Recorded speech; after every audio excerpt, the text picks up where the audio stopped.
आइए सुनते हैं 50 सेकंड की एक वीडियो क्लिप। उसके बाद हम अपनी राय रखेंगे नेपाली जनता के सामने।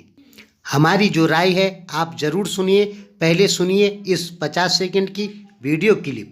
पूर्व पश्चिम विद्युतीय रेलमार्गको निर्माण कार्यालयले निरन्तरता दिँदै थप यस आर्थिक वर्ष 77-78 मा काँखा भित्तादेखि इनौरा खण्ड निर्माणका लागि बजेटको व्यवस्था गरिएको छ र काठमाडौँ केरुङ तथा रक्सौल काठमाडौँको DPR सम्पन्न अध्ययन कार्यालय अगाडि बढाउनको निम्ति छिमेकी मुलुक चीन र भारतसँग सम्झौता गरेर यो कार्यालय अगाडि बढाइएको छ।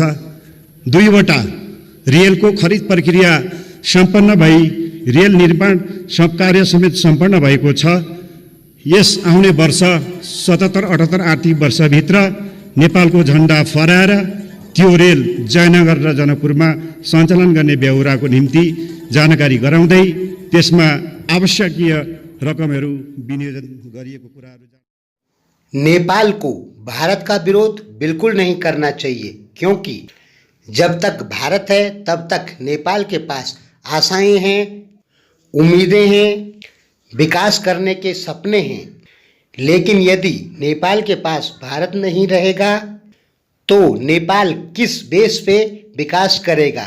मित्रों, आपके यहाँ चीन इस समय विकास का अच्छा कार्य कर रहा है। लॉकडाउन के दौरान भी आपके यहाँ पुल और सड़कों का निर्माण हुआ है। तो कह सकते हैं कि चीन काफ़ी तेजी से नेपाल में सड़क निर्माण और अन्य निर्माण कार्य कर रहा है। लेकिन मित्रों, आपको एक चीज़ सोचनी होगी कि आपका जो बाजार है वो भारत ही है। चीन कभी भी नेपाल का बाजार नहीं बन सकता है, क्योंकि चीन की 94% जनता नेपाल से 4000-5000 किलोमीटर दूर रहती है और चीन अपना ही सबसे सस्ता माल बेचने वाला देश है। इसलिए नेपाल में यदि बड़ी फैक्ट्रियां, बड़े उद्योग धंधे खुलते हैं तो उनका सामान केवल और केवल भारत ही जाएगा और हो सकता है कुछ बांग्लादेश जाए। सड़क और रेल निर्माण से देश का विकास नहीं होता है। देश का विकास होता है प्रति व्यक्ति आय बढ़ जाने से। और प्रति व्यक्ति आय कब बढ़ती है? जब देश में उद्योग धंधे लगते हैं, देश में उत्पादन बढ़ता है और जब उत्पादन बढ़ता है तो उसे बेचा जाता है और बेचने पे ही प्रति व्यक्ति आय बढ़ती है। इसलिए नेपाल का जो सबसे बड़ा बाजार है वो भारत है। बड़े अफसोस की बात है कि पूरी दुनिया भारत के बाजारों का फायदा उठा रही है, लेकिन नेपाल कभी भी भारत के बाजारों का फायदा नहीं उठा पाया।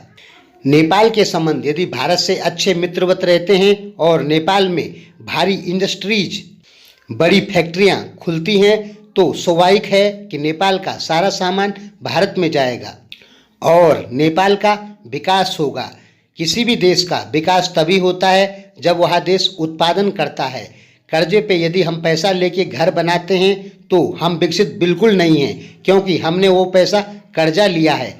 आप यदि चीन से कर्जा लेके सड़क रेलवे लाइन बिछाते हैं तो आप विकसित नहीं हुए, बल्कि आप कर्जदार हुए। आप विकसित कब होंगे? जब आप अपने यहाँ पे भारी उत्पादन करेंगे किसी भी सामान का, तब आप विकसित कहलाएंगे। तो इसलिए नेपाल का भारत से संबंध खराब करना नेपाल के लिए ठीक नहीं है, क्योंकि नेपाल का विकास केवल और केवल एक ही चीज़ पर हो सकता है कि वह भारत को अपना सामान बेचे। और जब भारत से संबंधी अच्छे नहीं रहेंगे तो कैसे नेपाल का विकास होगा। धन्यवाद।